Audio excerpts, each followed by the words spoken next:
গোটা আমেরিকা আর ইসরায়েলকে পৃথিবীর মানচিত্র থেকে মুছে দেওয়ার সরাসরি হুমকি।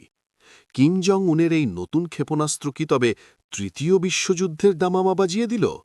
কেন হঠাৎ এত ভয়াবহ রূপে গর্জে উঠলেন উত্তর কোরিয়ার এই রহস্যময় নেতা? ইরান ও ইসরায়েল যুদ্ধের আগুনে এবার ঘি ঢাললেন উত্তর কোরিয়ার প্রেসিডেন্ট কিম জং উন। যে সময় বিশ্বের বড় বড় শক্তিগুলো ইরানের ওপর হামলার ঘটনায় মুখে কুলু পেটেছে, ঠিক তখনই দরাজ গলায় ইরানের পাশে দাঁড়িয়েছেন কিম।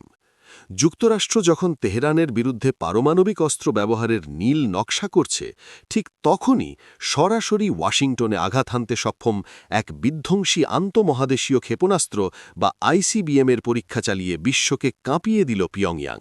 উত্তর কোরিয়ার রাষ্ট্রীয় সংবাদমাধ্যম কেসিএনএ জানিয়েছে, তারা সফলভাবে ২৫০০ কিলোটন শক্তির এক নতুন সলিড ফুয়েল রকেট ইঞ্জিনের পরীক্ষা সম্পন্ন করেছে।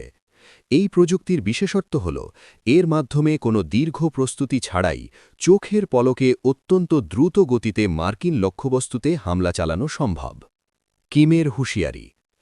কিম জং উন স্পষ্ট ভাষায় ট্রাম্প প্রশাসনকে সতর্ক করে বলেছেন, যদি বন্ধুরাষ্ট্র ইরানের দিকে ভুল করেও একটি পারমাণবিক অস্ত্র ছোড়া হয়, তবে উত্তর কোরিয়া তার সর্বোচ্চ পারমাণবিক শক্তি দিয়ে গোটা আমেরিকা আর ইসরায়েলকে গুড়িয়ে দেবে। কিমের এই নতুন হুঙ্কার কি আমেরিকাকে পিছু হটতে বাধ্য করবে, নাকি মধ্যপ্রাচ্যের এই আগুন ছড়িয়ে পড়বে পুরো বিশ্বে? এই উত্তেজনার শেষ কোথায়, তা এখন সময়ের অপেক্ষা।